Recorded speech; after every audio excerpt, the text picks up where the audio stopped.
حامدا ومصليا أما بعد. قال الله تعالى: أعوذ بالله من الشيطان الرجيم. بسم الله الرحمن الرحيم. إنا نحن نزلنا الذكر وإنا له لحافظون. صدق الله العظيم. إني أريد أن ألقي أمامكم خطبة وجيزة حول موضوع لماذا نتعلم اللغة العربية، فألتمس منكم أن تسمعوا بكل شوق ورغبة. لا شك ولا ريب أن اللغة العربية لغة عظيمة وأنها أشرف اللغات وأكرمها في العالم.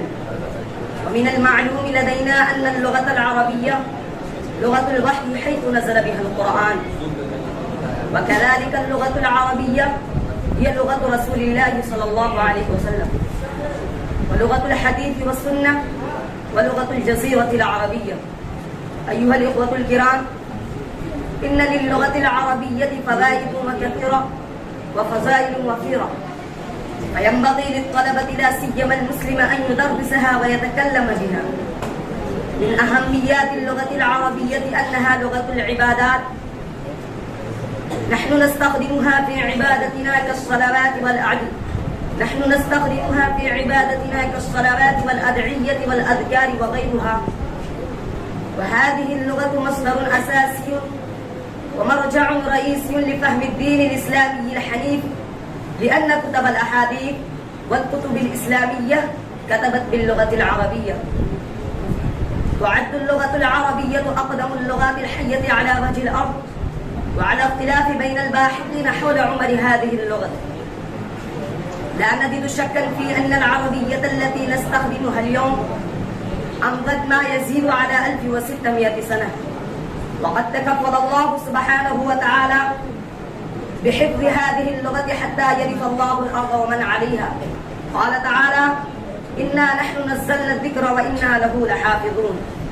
منذ عصور الإسلام الأولى انتشرت العربية في معظم إرجاء المعمورة، وبلغت ما بلغه الإسلام وارتبطت بحياة المسلمين، فأصبحت لغة العلم والأدب والسياسة والحضارة، فضلا عن كونها لتكون لغة الدين والعبادة.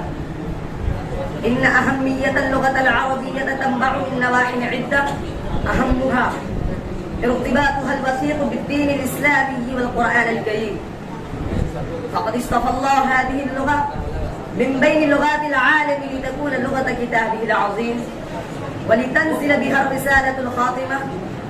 قال الله تعالى: إنا أنزلناه قرآنا عربيا لعلكم تعقلون. ومن هذا المنطلق ندرك عميق الصلة بين العربية والإسلام، ومعرفتها فرض واجب، فإن فهم الكتاب والسنة فرض، وما لا يفهم إلا باللغة العربية، وما لا يتم الواجب إلا به فهو واجب. أخيرا، ينبغي لنا أن نتعلم اللغة العربية.